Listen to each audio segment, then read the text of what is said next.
sien dit is besige skoolnaweek gewees.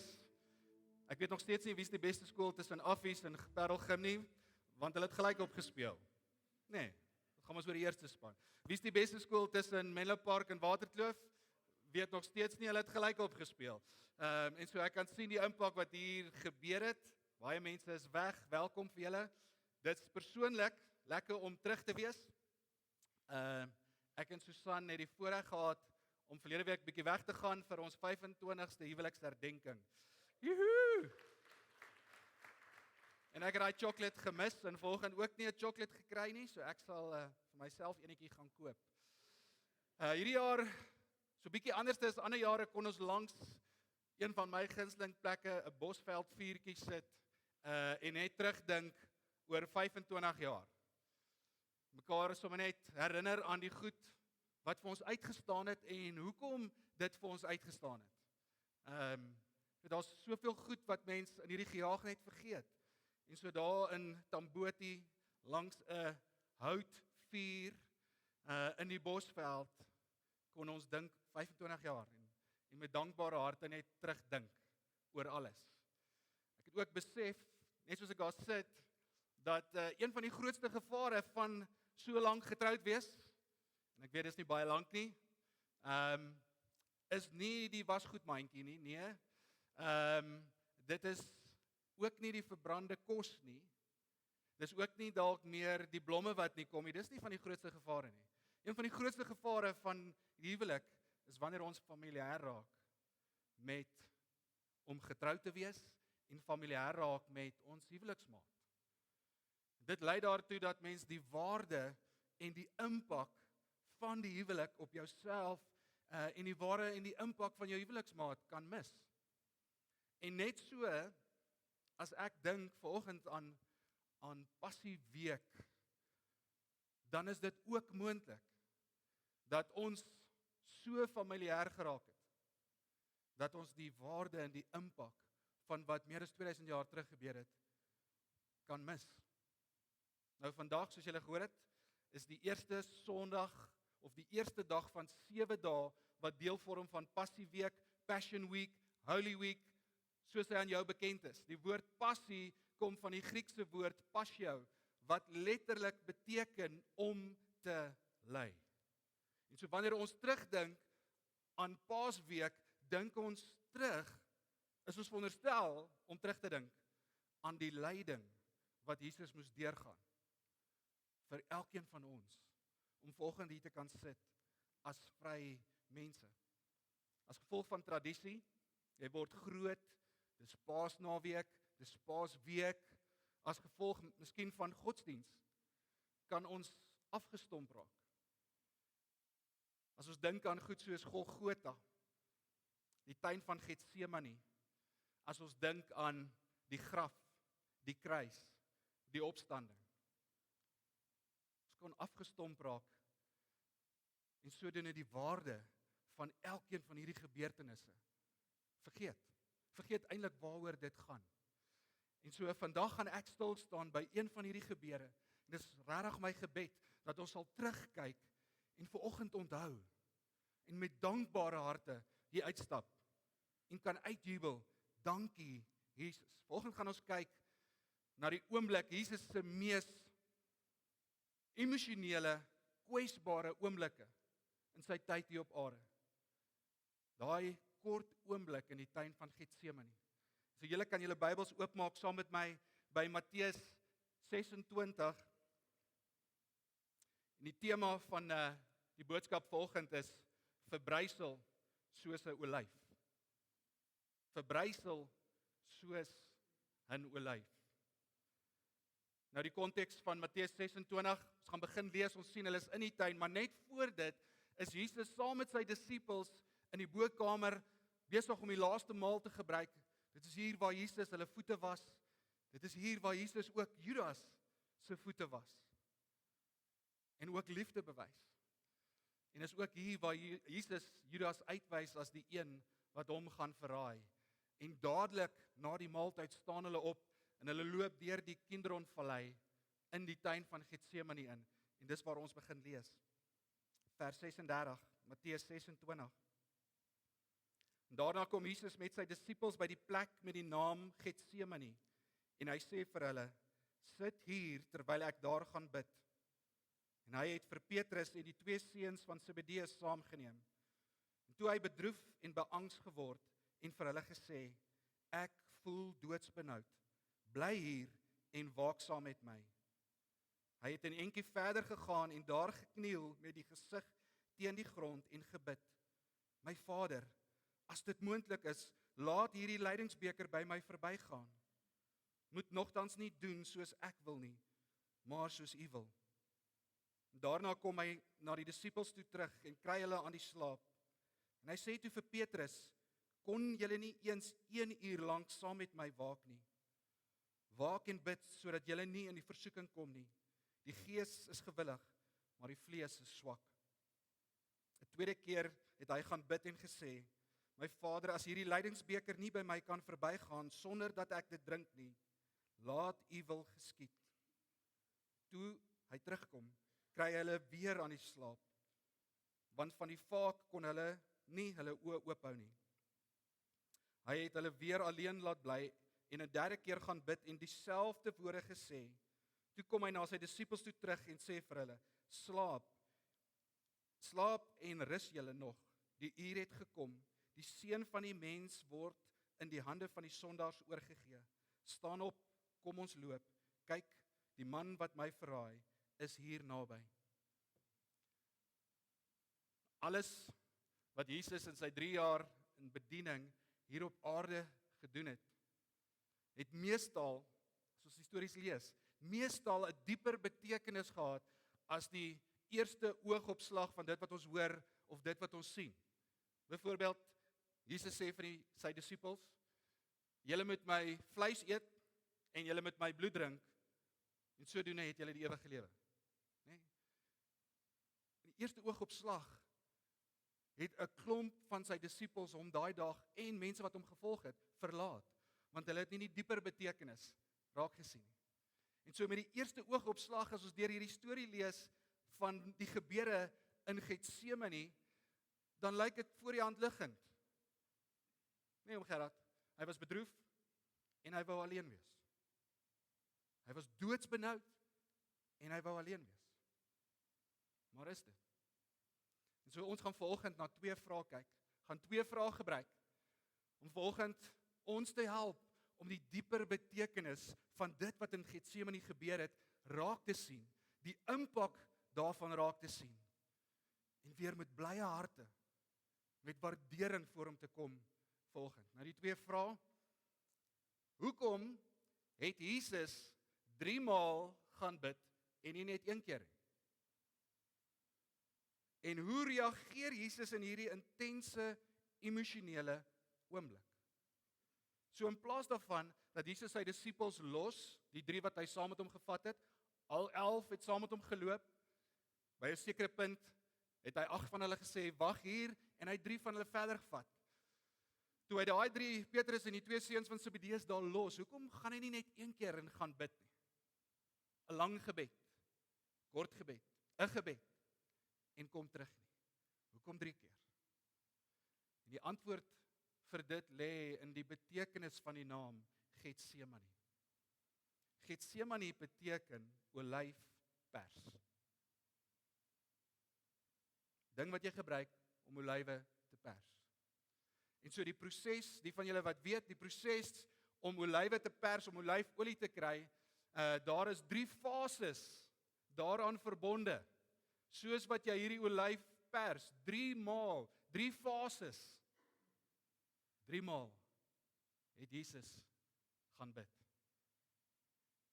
3 maal is daar 'n sekere fase wat toegepas word om olyfolie voor te bring. 3 maal het Jesus gaan bid.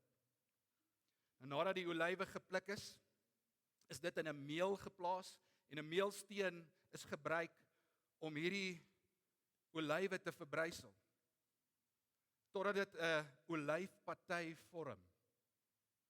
En dan is hierdie olyfpaty gevat en in sakke geskep, so ingedruk. En 11 tot 15 sakke is dan bo op mekaar gesit met 'n perssteen aan die onderkant en 'n perssteen aan die bokant. En die proses om dan die olyfolie te kry, is 'n proses van intense druk, gewig wat op die boonste steen geplaas is. En soos hierdie gewig op hierdie steen geplaas is, het dit afgedruk en olyfolie het uitgekom. Nou net soos die olyfpastei of patei, nie pastei nie, patei. Olyfpastei sal ook seker lekker wees, nie, patei. Hierdie druk ervaar. Sien ons so Jesus in hierdie oomblik die mees intenste angs en benoudheid ervaar met die wete van dit wat op hom wag hierdie week. Voel hy die gewig van alles, die spot, die houe, die vloekwoorde, die spies in die sy. Op daai oomblik raak hierdie gewig vir hom tasbaar. Tasbaar. Ons lees vers 37. Toe het hy bedroef en beangs geword en vir hulle gesê, ek voel doodsbenoud. Kan julle die gewig sien? Kan jy dalk vanoggend die gewig voel van die een wat wie ons toe uitroep in daardie oomblik? En in sy emosies vanoggend moet ons sien dat ons kan verstaan en kan glo dat hy volle mens was. Hy was beangs, hy was bedroef, hy was voluit mens. Alles wat hy in daardie week moes deurgaan, het hy deurgegaan as 'n mens, met al die beperkings as 'n mens, vir jou en vir my. Maar die eerste fase van die druk, die gewig wat op die boonste perssteen geplaas is, daardie eerste fase sien ons die olie, die fynste gefiltreerde olie wat geproduseer is, vandag bekend as virgin oil. Ek het 'n Afrikaanse woord daarvoor gesoek, fyn filtreerde olie, het te voorskyn gekom. En die Joodse wet het bepaal dat die eerste opbrengs nie gebruik mag word nie. Dit is na die tempel toe gevat. Hierdie olie is gesien as heilig. En is gebruik vir die insalf van konings en priesters. Hierdie eerste olie was heilig. Is gebruik om konings en priesters mee in te salf. Maar die lyding wat deur Jesus gegaan het daardie 7 dae, Paasweek, Passieweek, die lyding wat hy moes deurgaan, is 'n bewys van elke profetiese woord wat in die Ou Testament gespreek is oor die lyding wat die Messias moes deurgaan. En so daarom kan ons vanoggend hier sit en sê, maar Jesus is die Messias. Nou wat beteken die woord Messias? Enigiemand? Die gesalfde een. 3 keer het Jesus gaan bid. En soos die olyf gepers word en die suiwerste vorm van olie tevoorskyn bring, sien ons dat Jesus die gesalfde koning en priester is. 'n tweede maal het Jesus gaan bid. Vers 42. En 'n tweede keer het hy gaan bid en gesê, my Vader, as hierdie lydingsbeker nie by my kan verbygaan sonder dat ek dit drink nie, laat U wil geskied. En so met die tweede fase, meer druk as die eerste keer, nog meer gewig op hierdie boonste steen word geplaas. En die olie wat tevoorskyn kom, word gebruik vir alledaagse gebruike. Om kos mee te maak, om salf te maak wat hulle aangesmeer het vir genesingsdoeleindes. Dit word gebruik vir lekker ryk middele. En ons sien dit word ook gebruik vir die bak van brood. Wanneer ons na Jesus se lewe kyk, dan sien ons soos die olyf, is hy gebreek. Fisies en emosioneel gebreek, om vir ons te word die brood van lewe. Sodat die wat daarvan eet, nie verlore mag gaan nie, maar die ewige lewe mag hê. Jesus is die koning, hy is die gesalfde, maar hy is ook die brood van die lewe. Die wat vanoggend hier sit en uitroep na hom as koning, het die ewige lewe. 3de keer het Jesus gaan bid. 3de proses van pers van hierdie olyfparty. Daar is basies niks meer oor nie, en so daar is absolute alle gewig wat hulle gehad het op hierdie steen geplaas om wat ons sien in die Bybelse konteks te voorskyn te bring, rooi olyfolie. As jy bietjie nader gaan bestudeer, dit kom eintlik van die put gedeelte af. So diep is hierdie party gebreek, verbrysel, dat dit bloed te voorskyn bring. En hierdie bloed is gebruik, of hierdie olie, hierdie rooi olie is gebruik vir die olie in lampe om lig te gee. Dis gebruik om seep mee te maak vir die reiniging van die liggaam. Seep en olie. Lukas skryf die volgende in Lukas 22 vers 44, sê hy het doodsangs geraak en het nog ernstiger gebid. Sy sweet het soos bloeddruppels geword wat op die grond val. Sy sweet het soos bloeddruppels geword wat op die grond val. Nou hierdie is 'n kondisie in die mediese terme wat ons noem hematidrosis. Hematidrosis beteken letterlik die volgende, en ek lees dit vir julle want ek kan dit nie alles opsê nie. Hematidrosis is 'n kondisie in which capillary blood vessels that feed the sweat glands rupture, causing them to exude blood. It occurs under conditions of extreme emotional stress.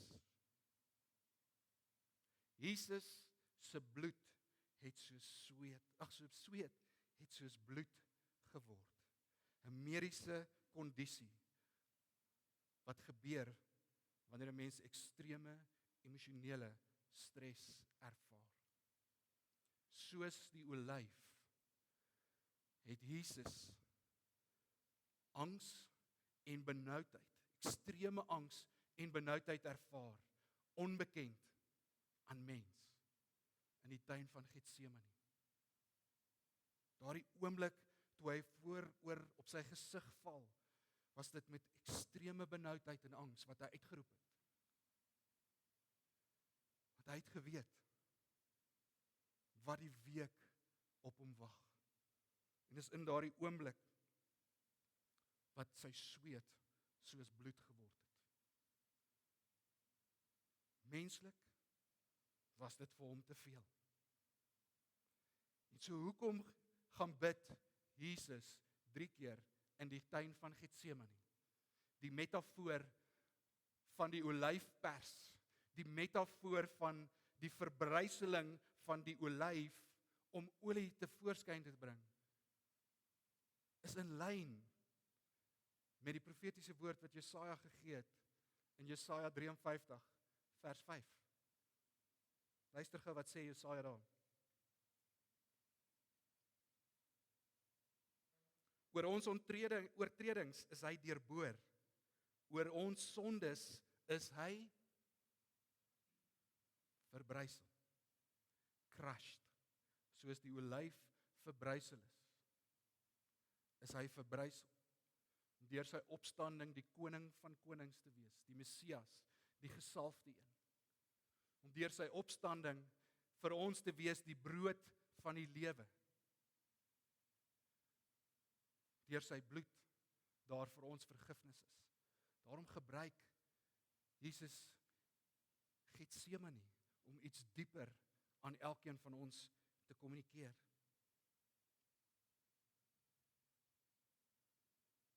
Hoe reageer Jesus in hierdie laaste intense emosionele oomblik?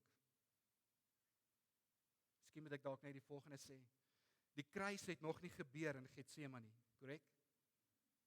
Maar ons sien wel hoe hy homself vrywillig gee deur te sê, Vader, U wil, nie my wil nie. Kruis het nog nie fisies gebeur nie, maar hy het homself neergelê, vrywilliglik vir elkeen van ons. En so hoe reageer Jesus in hierdie intense emosionele oomblik? Hy roep uit na die Vader. My Vader, as dit moontlik is, laat hierdie lydingsbeker by my verbygaan. Jesus roep uit. Vader, laat hierdie beker by my verbygaan. Alles wat ek moet ervaar en moet deurgaan, spaar my dit. Dis eintlik wat hy bid. Maar in dieselfde asem, maar nie my wil nie, maar U wil. Die laaste paar weke het ons gereeld gepreek. Ek het begin met Psalm 127. Die ervaar van moeilike tye. Ons het gepreek oor geloof, genade. Hoe ons moet optree in moeilike tye. Maar kan ons vanoggend besef, soos Jesus, kan ons na die Vader toe hardloop en uitskree, Abba, Vader, want hy is ons enigste hulp.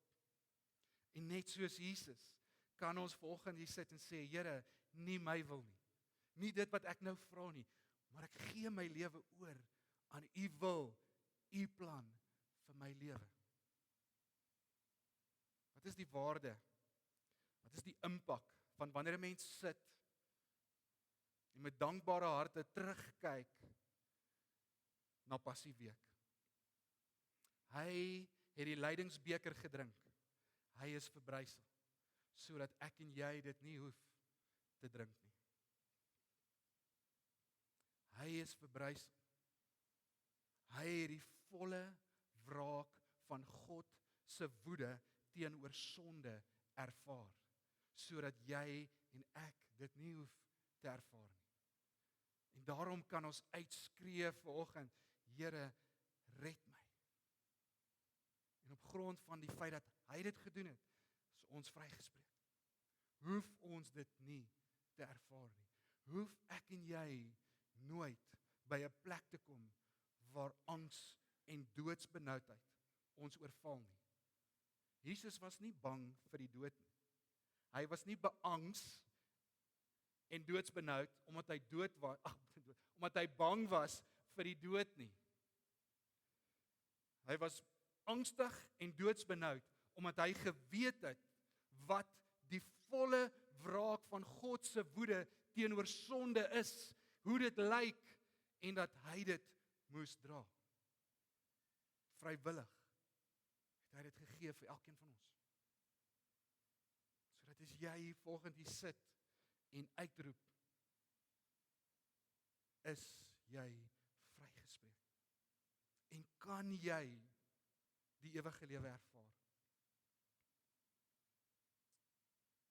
As jy terugkyk en jy sit volgende hier en jy dink aan Passieweek. Wat is jou ervaring van Passieweek? Sien jy nog die impak en die waarde raak van Getsemane of van Golgotha? Sien jy nog die waarde en die impak raak van die graf? Of het dit net 'n inkleurprentjie geraak met 'n groot ronde steen? As jy daaraan dink. Sien jy nog die waarde en die impak raak van die opstanding? Of het ons dalk moontlik so familier geraak met Passieweek en al die gebeure en alles wat Jesus moes deurgaan, die lyding wat hy moes deurgaan. Het ons dalk so familier daarmee geraak dat ons is so afgestomp, dit is eintlik net 'n lekker lang naweek vol paaseiers en lekker rus. Dis regtig my gebed. Dat soos ek en Susan sit het, teruggedink het, met mekaar gedeel het, en met dankbare harte met mekaar kon deel. Dat ons vanoggend sal besef waardeur Jesus is. Dat ons vanoggend sal besef dat daar 'n dieper waarde is in elkeen van hierdie gebeure. En mag ons weer by 'n plek kom waar Paasweek 'n plek is waar ons terugsit met dankbare harte, dink en lees en onthou waardeur hy moes gaan vir jou en vir my. Mag hierdie 'n week wees waar ons hom die eer gee deur dankie te sê en hom oplig en nie net rus en paaseiers eet nie.